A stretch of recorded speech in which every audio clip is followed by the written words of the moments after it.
Hello. Sorry, I'm just getting my bearings. Thanks a lot, PIGSquad and Intel, for having me along. It's really exciting. I've never been to Portland before, and it's glorious, and I want to spend more time here. So, yeah, thanks for having me. The resolution's different. I did format it, but that's all good. So I started with this.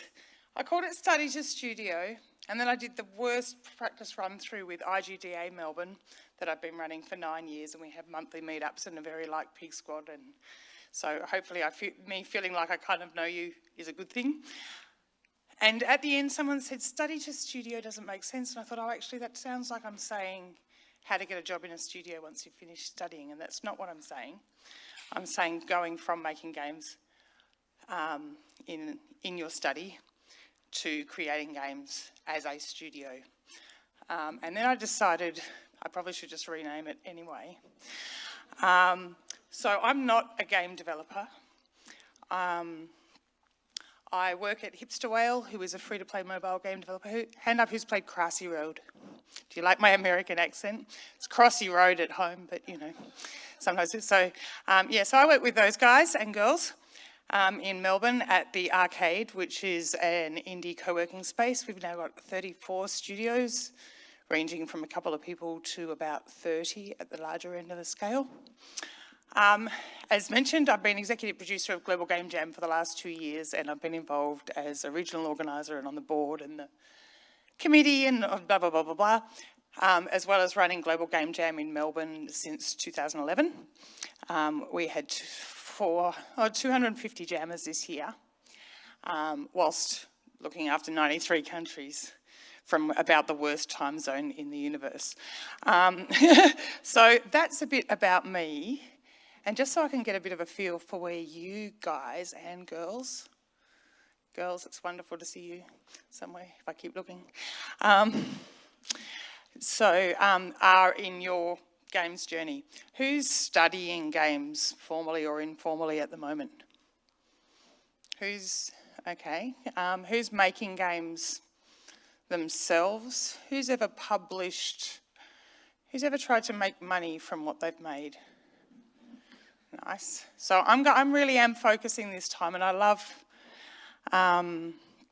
games are so many different things, and it's really exciting what they are and what they can be and what they will be in spaces that aren't necessarily just about fun and entertainment. And that's what my passion is about. But that's not actually what I'm going to talk about. I'm going to be talking about how do you try and make money from your games and what do you need to do. I'm not going to tell you how to make a game. You know more about that than me. But I know what you need to do to get the game to market and actually try and eat as a result of your game development. Sometimes you can do really well. I work with Hipster Whale, $10 million in 3 months. Can't argue with that. Things like that can happen, but they're outliers for sure. It's also about most game developers, I know their goal is to make enough money to make the next game and pay their staff. So that's what I'm going to be looking at. I don't know how, that probably looks terrible on here. Sorry about the resolution. It's really important to be thinking about why you're doing everything you're doing really, but in particular why you want to set up a studio, what your goals are as a studio. Consider what business structures there are available to you and what's going to fit best with what you're trying to achieve. Looking at your studio culture is really important. Whatever that may be, that's something that I really want to press home as much as possible. It's going to happen whether you plan it or not, and generally it's a shit fight if you don't plan it. So that's a really important thing to keep in mind. Who do you work with and how do you, like when you're setting up a company, there's a lot of other things you need to do. And then I'm going to remind you that why are you doing any of it? If you're trying to do stuff just because you enjoy playing with games, development and creating interesting experiences that you don't mind if you never share with anyone else, this talk isn't for you either. And that's fine and dandy, but that's different than making games as a developer. Once you've thought about why, the first goal is often has something to do with finances, be it I want to pay my rent next month, be it I want to expand the studio. But, what are you going to do once you've figured out what your goals are? When are you going to do it? Where are you going to do it? Which has become a lot more flexible these days. And how. I don't know why it says follow there. I may have been doing these on a 14-hour flight, so there could be a few quirks. We'll see. So thinking about company culture and what you're doing, this is actually from a sunglasses for the quote that's up behind me, but it kind of caught my eye because it's, if you can tell the world in a sentence what you are trying to do, you're a lot more likely to achieve it. At the moment, we make and publish mobile free-to-play games that are surprising and appealing to a large, younger family audience.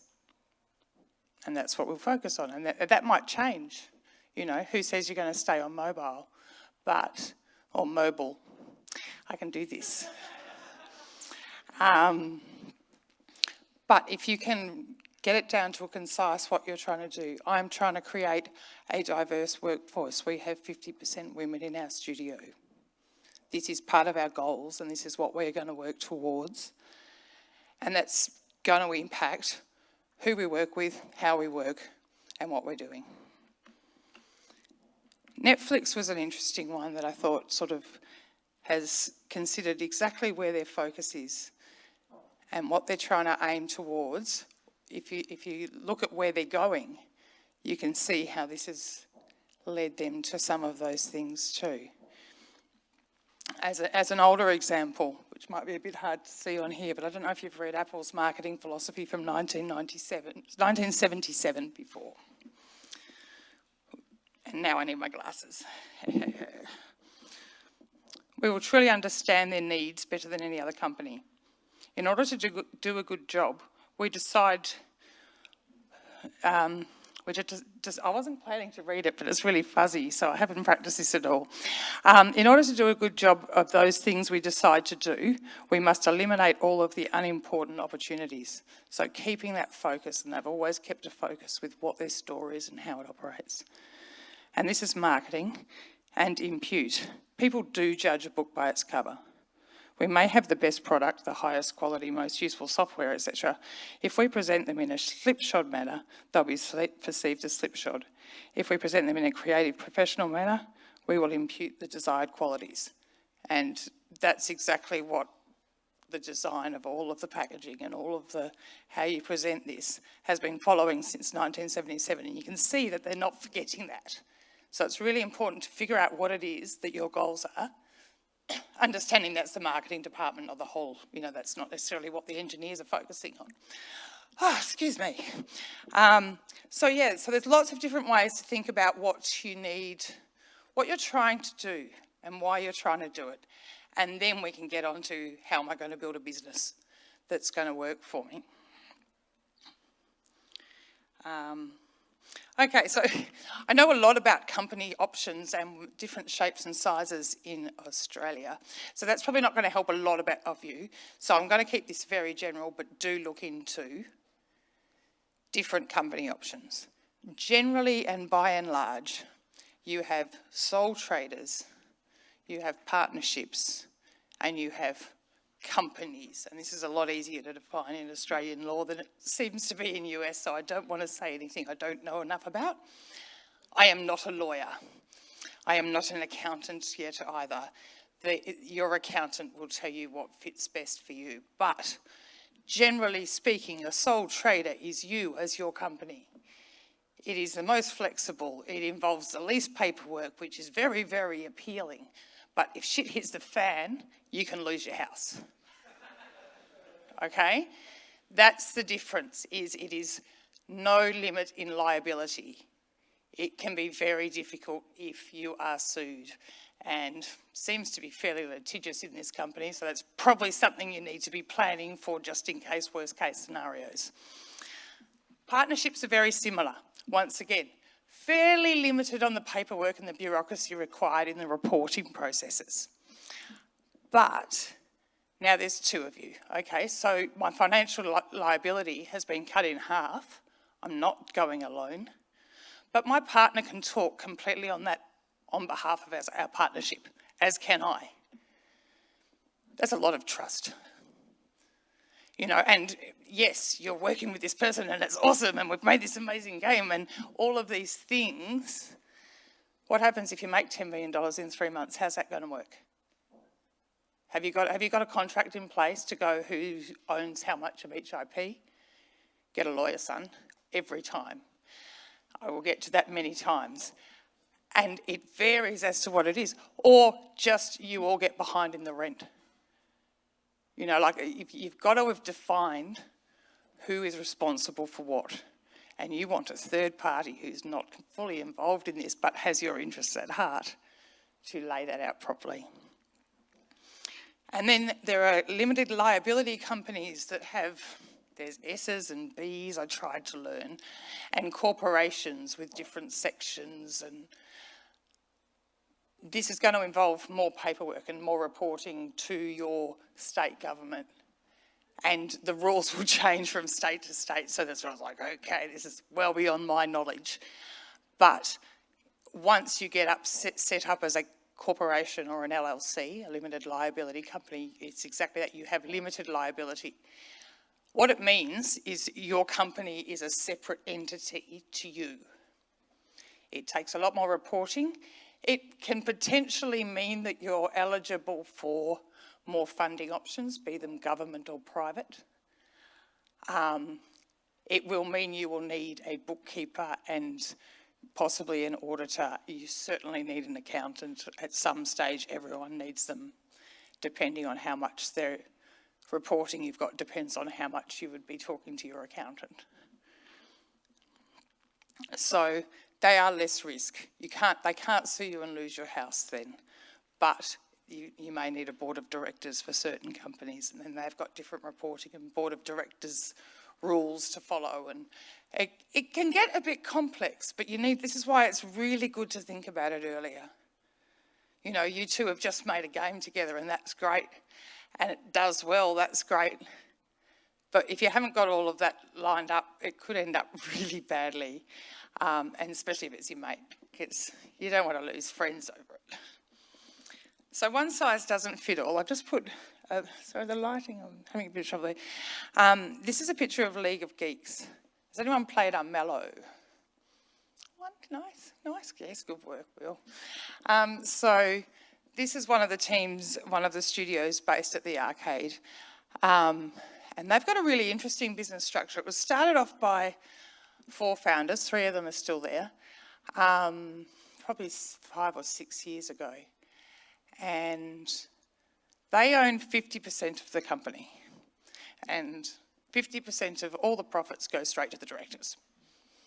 So what happens with the other 50% is they had workers all over the world working on this cute little how to get the furries to like you game called Mellow that's kind of coming to, it's on console and it started on Steam, and it's just adorable. But yeah, they ended up with a different audience than they'd considered before they got there. But so the other 50%, they divided up it into a points system. So you could work, if you were doing some work on Mellow, you might be working for an hourly rate, which is a pretty indie hourly rate, but you know, or you can decide to work on the points system, and each task is broken down to points, and you complete and then have to maintain and keep check. You know, any bugs as a result of that piece of work is your responsibility forever. Amen. Like it's quite a very different, somewhat risky, but then I can claim I've got this many points in their shared out point system, and once they hit a profit, which they did, then they pay out to people based on how many points they have in the game. So the developers have skin in the game and want to see it be successful as well. So anyone who works on it, whenever there's an update, you have an audience there already telling you, this game's doing this. We've now just moved to, I think they're working on tablet at the moment. But yeah, and then when they've moved to console, of course, everyone's like, hey, friends, buy this. So you've already got a basis for your audience that's going to be your best supporters because they're your early adopters, and they're always going to love you the best because they found you first, and then they're cool. But make it, you can make a fantastic game. That's amazing. Well done, you. That's awesome. Now, what do you do that you need some help finishing it up? So I need to get 2 more programmers on for 6 months, and I need that art. We probably should start using artist art now. And so I have to work that out. Are you going to take people on full-time, part-time, or it's probably most common to start with contractors because it's lower risk.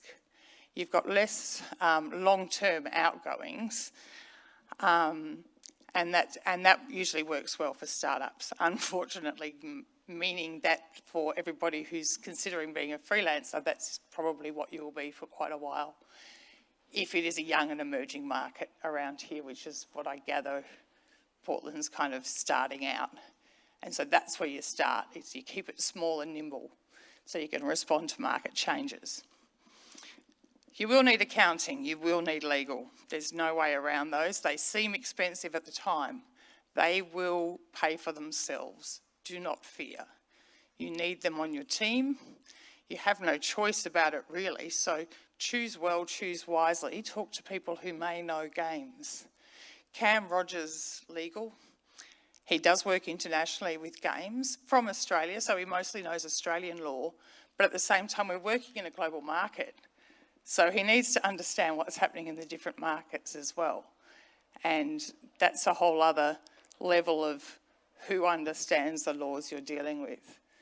Are you complying to European legislation? Are you complying to the Australian rating system that has always been very restrictive? And while has our 18 plus now, it will be different than getting it rated for the states because we have different priorities on blood and tits, so it's all about that. Business admin, when Matt and Andy, who made Crossy Road, and I've known for years, and Andy loves jamming, it's great. Excuse me. When Crossy Road went really well, and they were just under the pump with everything going on, I got in touch and went, hey, I'm kind of between jobs and you're going to need someone to help things. Sunglasses, that's okay. They're not mine.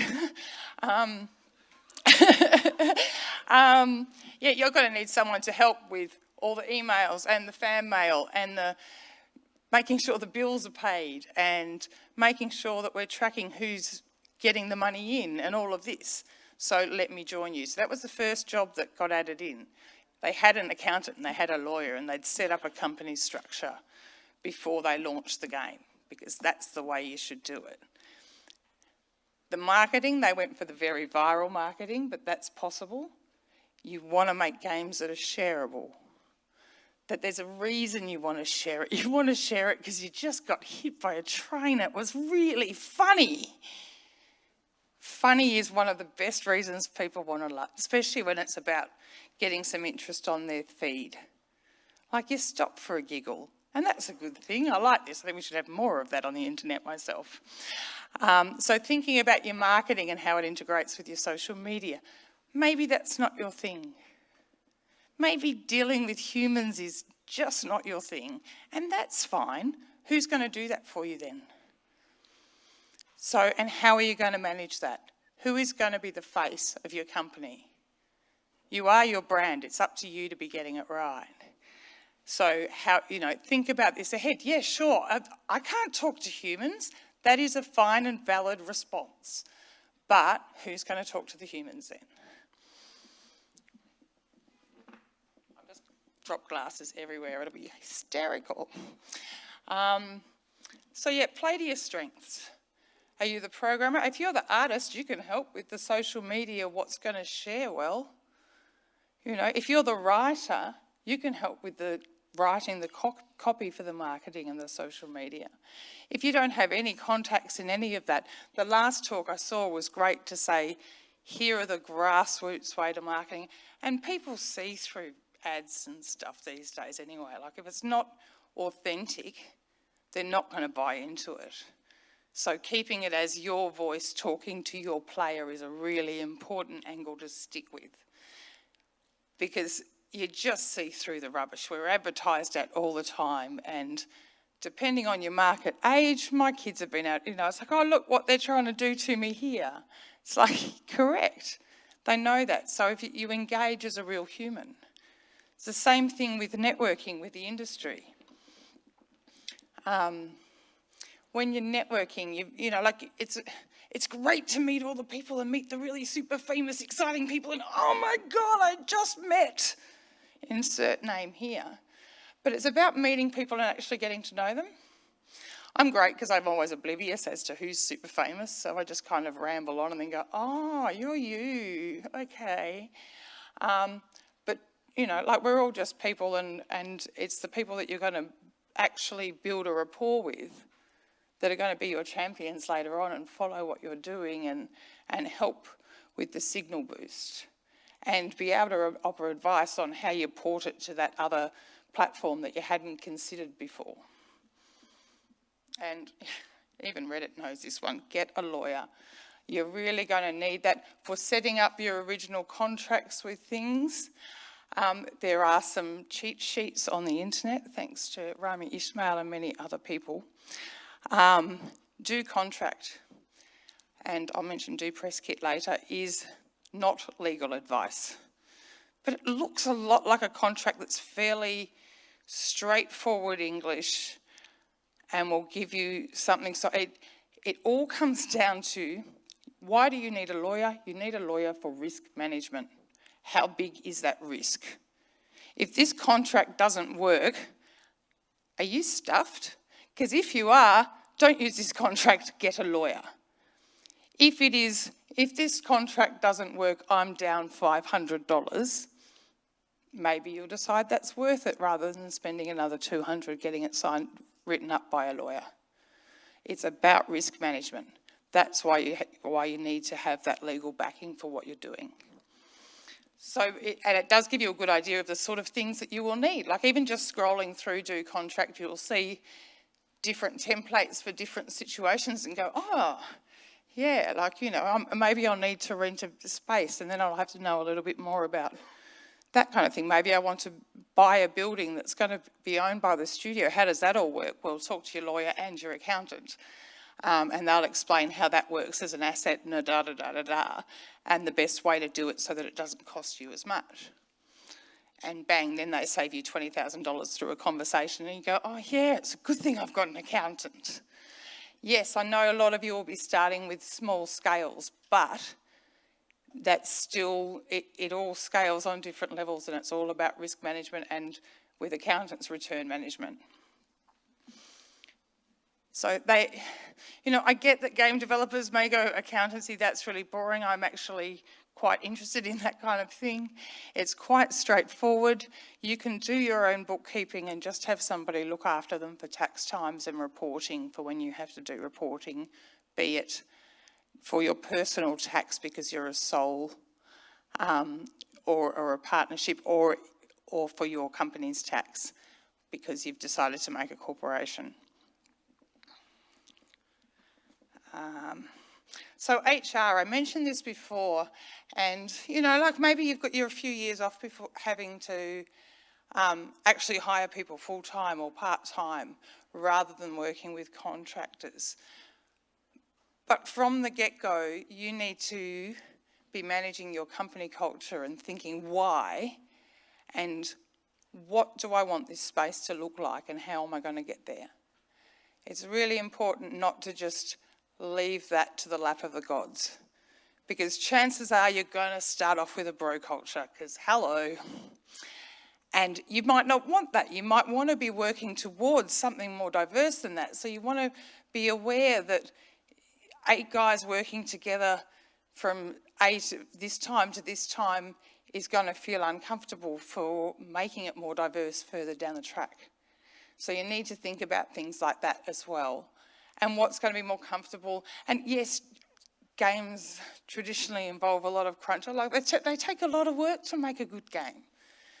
But are you going to make it so that you have to be in by 8 a.m, or are you going to be a little bit more flexible about work hours so I can go and pick up the kids and I'll do some more work from home because there's this thing called the internet and I don't actually have to be in one physical location, even if the internet's a bit shit in Australia.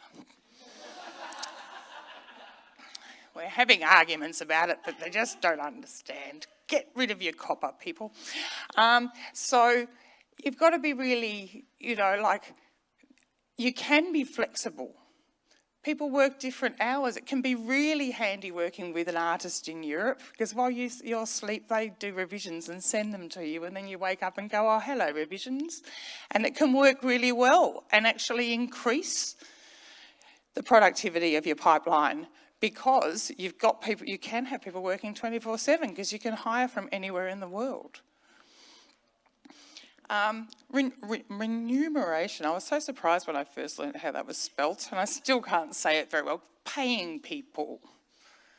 And it's not just paying them what you pay at the end of the week.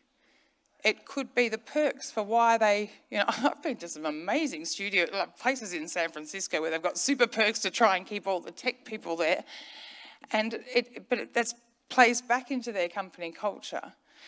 And, are you going to do you have to look after healthcare and superannuation and budget for holiday pay?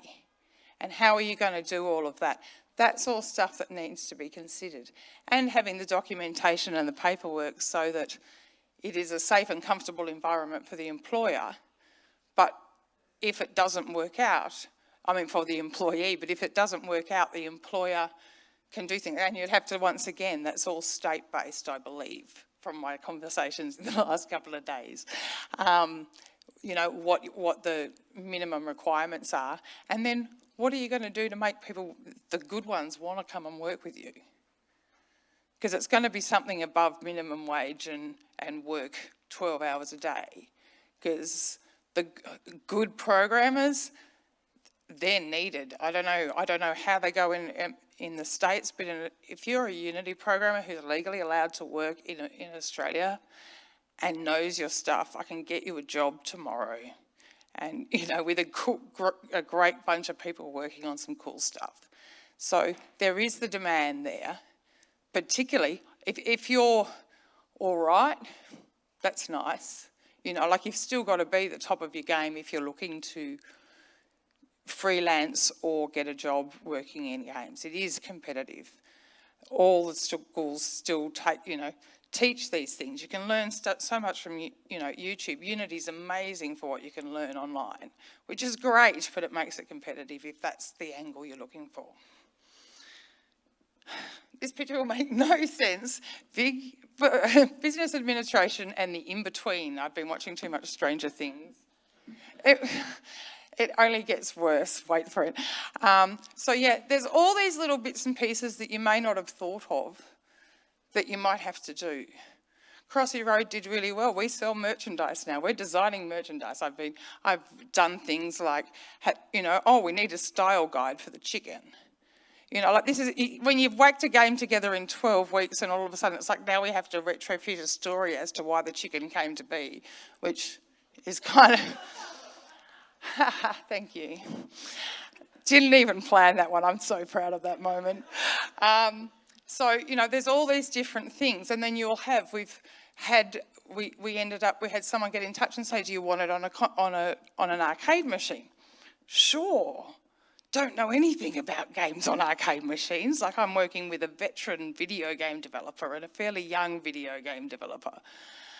And it's like, but they'd worked with Half-Brick and we knew Half-Brick and we're friends like that because we're a cool community and we all talk to each other and help each other out because it's not a bloody competition because the better our games are, the more people play games. The pie is not only so big. You can all be friends and you can all succeed. Crossy Road has helped launch 4 Australian titles by different studios since then and kept another 50 people working in games. It works like that. And now I've gotten sidetracked and have no idea what I was talking about. But, arcade machines. So, we spoke to the guys at Half-Brick and said, how are you with these people? And they're like, yep, cool. So we've got, we get all of that sort of stuff sorted out. and like all of these different little bits and pieces that you may be fine with managing, and a lot of indie game managers do. But thinking, just going, okay, that arcade machine, then we get Brooklyn 99 going, can we be arcade machine in our show? And we're like, yeah, we think that's a pretty funny show, so sure. But then we have to get back to our lawyer and get a contract for them to use our IP in their IP, and da-di-da-di-da. Yeah, that's great. You're not going to complain at that stage. But there are weird little things, and there are opportunities you don't want to say no to because you haven't got someone who can manage it, or that email slips through to the keeper. I don't even know what it's called in baseball. Can't localise that joke. Shit. So marketing and PR, it's not an afterthought. I once tried to write a user acquisition strategy for a game that was fully completed, which was interesting. Like, there are still things you can do to get users to play the game. But, have you considered time-limited events during the game that you can only buy this saddle during this time?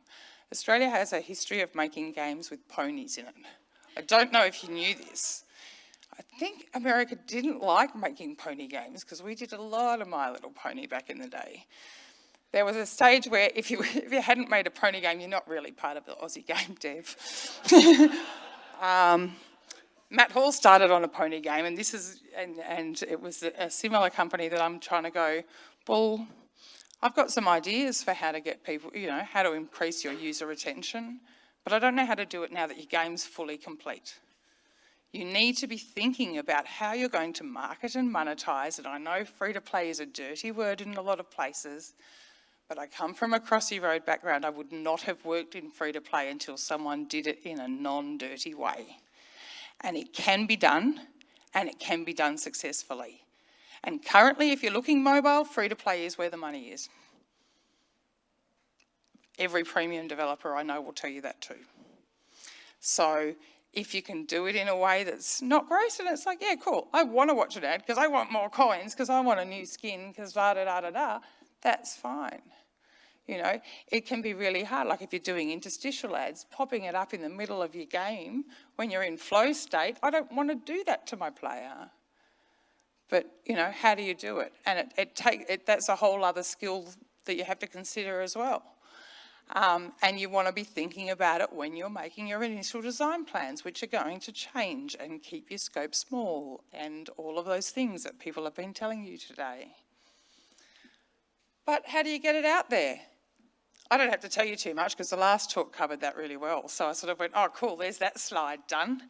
But Do Press Kit is kind of become the indie industry standard for how the basic details of an indie game is available from a URL that is not a pain in the ass, and I don't have to download an exe. And all of those things, because you just want to make it traction-free as possible. Don't add any friction points, because that's when you lose players and you lose press. That has a really good structure that everyone expects to be able to read stuff so they can scan it really quickly and go, yep, I know the bones of what this game is, what it does, when to expect it, where to find it. Here's some pretty pictures. Pretty pictures are important. So start local. I'm not going to cover this too much because the last talk did do it, and I have no idea how much time I've got left, so I'm just going to stand here until someone yells, thank you, darling. That's good. That should be right. Start local, be social, go global. 93 countries. PIGSquad is involved in a community that has 93 countries. The biggest markets for Crossy Road, yeah, okay, it's the US. Australians don't get to develop games for Australia because we're 5% of our market. It's the US, it's Brazil, it's South Korea, it's Germany. There's a lot of places to consider.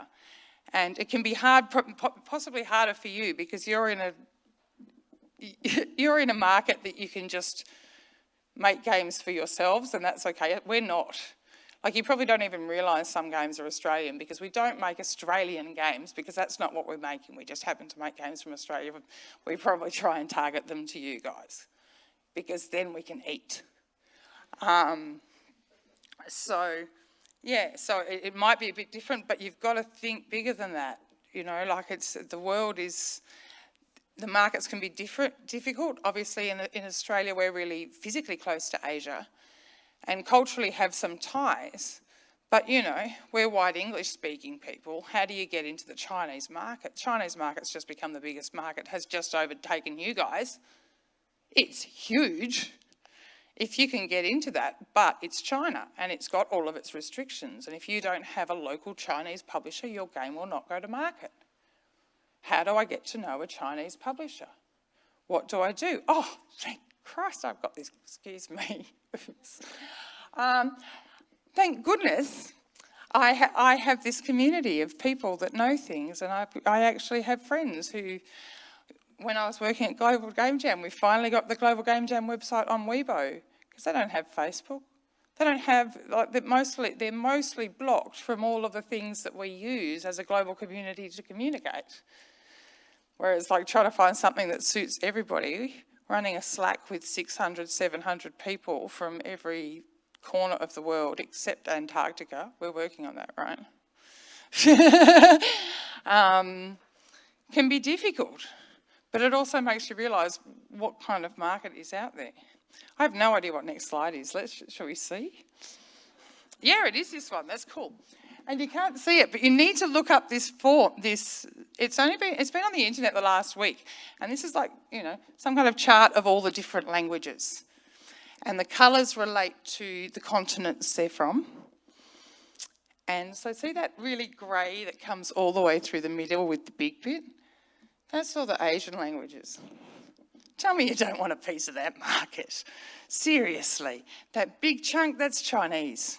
You have to do traditional and simplified, but they're you do those languages. And localisation is something worth considering. I'm happy to talk to you more about it. I have my list of, we've got about 17 or so languages for Crossy.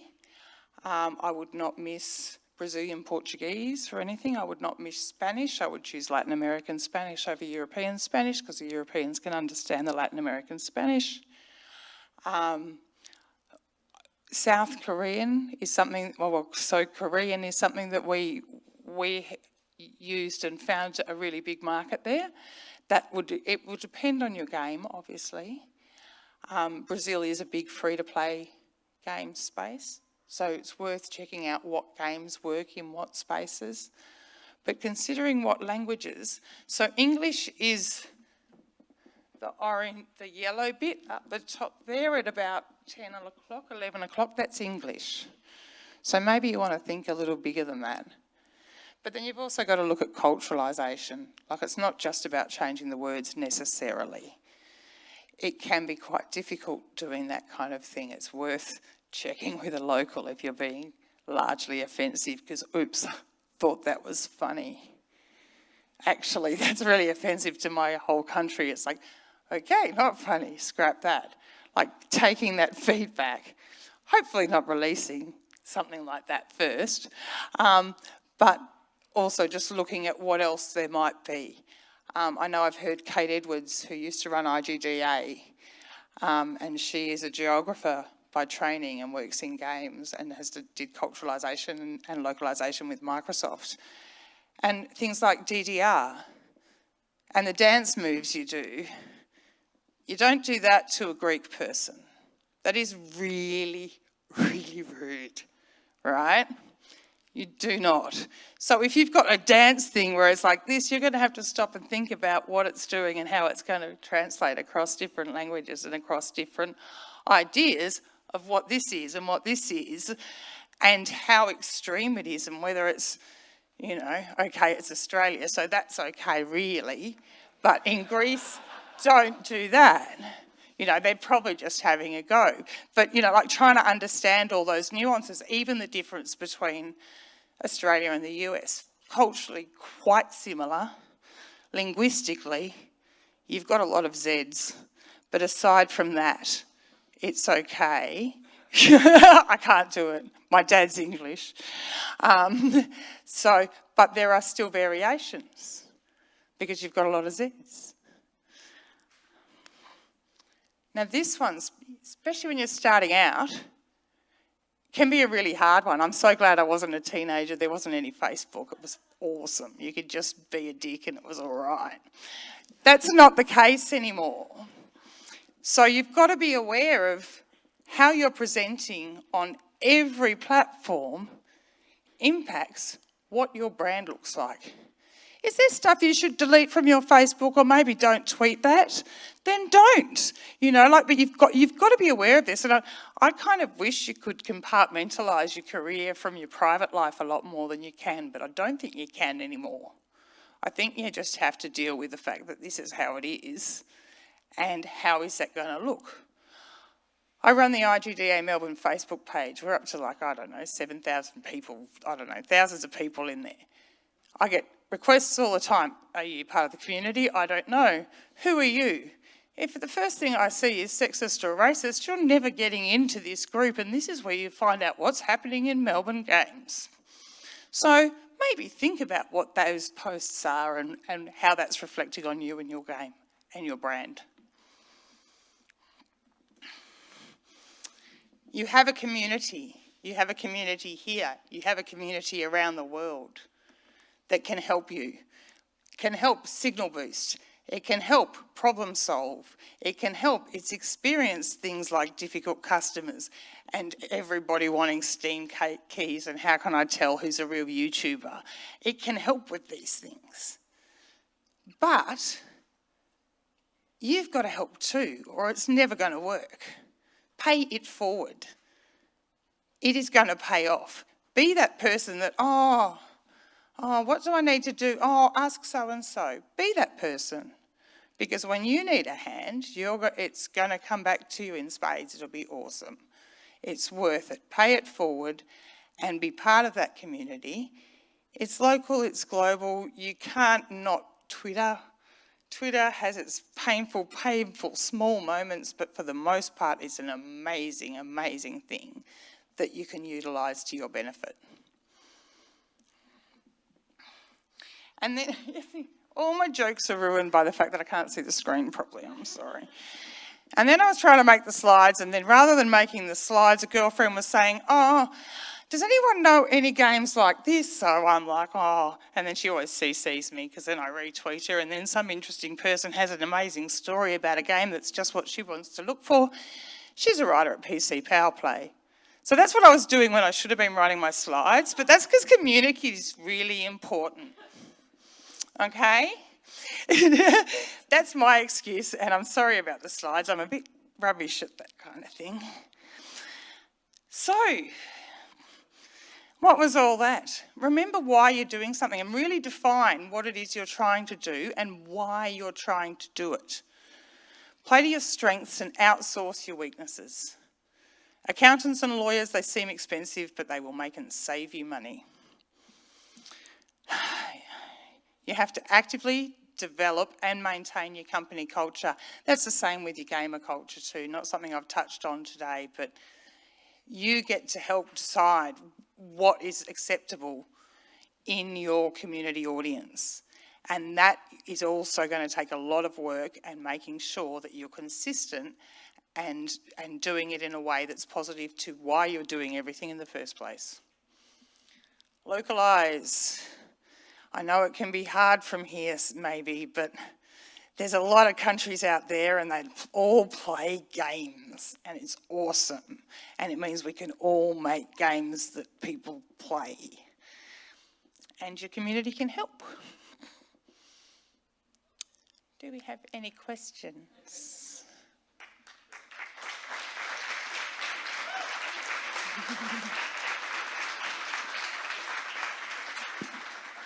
One question, okay.